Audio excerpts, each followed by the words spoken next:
ಹರಿಯಾಣದಲ್ಲಿ ಕಾಂಗ್ರೆಸ್ನ ವಿನೇಶ್ ಫೋಗಟ್ಗೆ ಮತ್ತೆ ಮುನ್ನಡೆ ಅನ್ನೋದ್ರ ಬಗ್ಗೆ ಅಪ್ಡೇಟ್ ಸಿಗ್ತಾ ಇದೆ. ಜುಲಾನಾ ಕ್ಷೇತ್ರದಲ್ಲಿ ಬಿಜೆಪಿಯ ಕ್ಯಾಪ್ಟನ್ ಯೋಗೇಶ್ ಬೈರಾಗಿಗೆ ಹಿನ್ನಡೆ ಆಗ್ತಾ ಇದೆ. ಸದ್ಯದ ಅಪ್ಡೇಟ್, ವಿನೇಶ್ ಫೋಗಟ್ಗೆ ಮತ್ತೆ ಮುನ್ನಡೆ.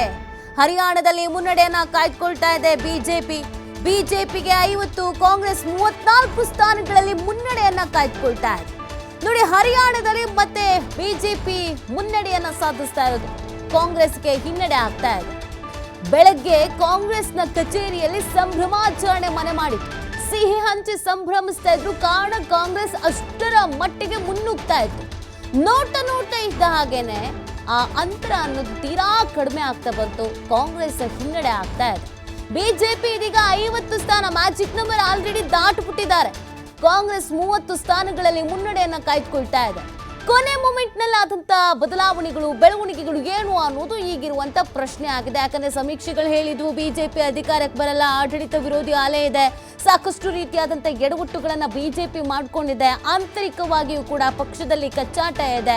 ಸೊ ಆ ಕಾರಣಕ್ಕಾಗಿ ಸ್ಥಳೀಯ ಮಟ್ಟದ ನಾಯಕ ಬಿಜೆಪಿಯಲ್ಲಿ ಅಂತ ಬಂದಾಗ ಯಾರು ಇಲ್ಲ. ಸ್ಥಳೀಯ ಮಟ್ಟದ ನಾಯಕ ಪ್ರತಿಯೊಂದಕ್ಕೂ ಪ್ರಧಾನಿ ಮೋದಿ ಅವರನ್ನೇ ಅವಲಂಬಿಸಬೇಕಾಗಿದೆ. ಇದೆಲ್ಲದರಿಂದ ಬಿಜೆಪಿಗೆ ಈ ಬಾರಿ ಅಲ್ಲಿ ಅಧಿಕಾರ ಸಿಗಲ್ಲ ಅನ್ನೋದು ಸಮೀಕ್ಷೆ ಹೇಳಿತು. ಮತ್ತು ಕಾಂಗ್ರೆಸ್ಗೆ ಕಂಪ್ಲೀಟ್ ಆದಂತ ಒಂದು ವರದಾನ ಆಗತ್ತೆ ಹರಿಯಾಣ ರಿಸಲ್ಟ್ ಅನ್ನೋದನ್ನ ಹೇಳಿತು. ಬಟ್ ಎಲ್ಲ ಸಂಪೂರ್ಣವಾಗಿ ಅದಲು ಬದಲು ಆಗಿದೆ.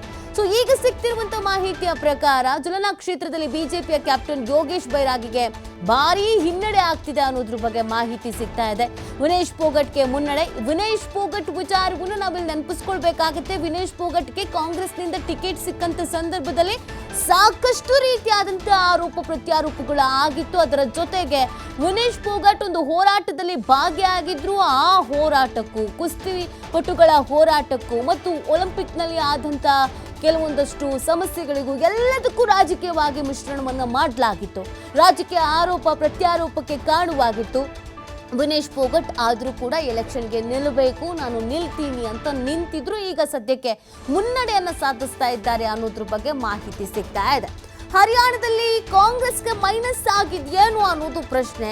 ಬಿಜೆಪಿಗೆ 3ನೇ ಬಾರಿಯೂ ಅಧಿಕಾರಕ್ಕೆ ಏರುವ ಸಮೀಪದಲ್ಲಿರುವಂತೆ ಮುನ್ನಡೆ ಬರಲಿಕ್ಕೆ ಕಾರಣ ಏನು ಅನ್ನೋದು ಕೂಡ ಪ್ರಶ್ನೆ ಆಗುತ್ತೆ. ಯಾಕಂದ್ರೆ 7 ಗ್ಯಾರಂಟಿಗಳನ್ನ ಕಾಂಗ್ರೆಸ್ ಪ್ಲಾನ್ ಮಾಡಿಕೊಂಡು ಆ ಯೋಜನೆಗಳನ್ನ ನಾವು ಜಾರಿಗೆ ತರ್ತೀವಿ, ನಾವು ಅಧಿಕಾರಕ್ಕೆ ಬಂದ್ರೆ ಅಂತ ಜನರಿಗೆ ಹೇಳಿದ್ರು. ಆ 7 ಗ್ಯಾರಂಟಿಗಳು ಕೈ ಹಿಡಿಬಹುದು ಅನ್ನುವಂಥ ನಿರೀಕ್ಷೆಯಲ್ಲಿ ಕಾಂಗ್ರೆಸ್ ಇತ್ತು. ಸಮೀಕ್ಷೆಗಳು ಕೂಡ ಅದನ್ನೇ ಹೇಳಿದ್ರು.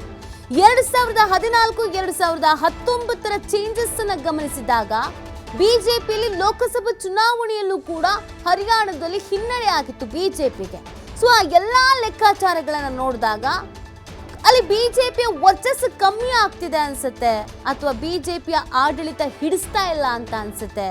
ಕೆಲವೊಂದಷ್ಟು ಸಮುದಾಯಗಳ ನಡುವಿನ ಹೋರಾಟ, ಅಸಮಾಧಾನ, ಬಿಕ್ಕಟ್ಟು ಇದೆಲ್ಲವೂ ಕೂಡ ಬಿಜೆಪಿಗೆ ಮುಳುವಾಗುತ್ತೆ ಅಂತ ಭಾವಿಸಲಾಗಿತ್ತು. ಆದ್ರೆ ಎಲ್ಲವೂ ಕೂಡ ಇಲ್ಲಿ ಪ್ಲಸ್ ಆದಂಗೆ ಕಾಣಿಸ್ತಾ ಇದೆ.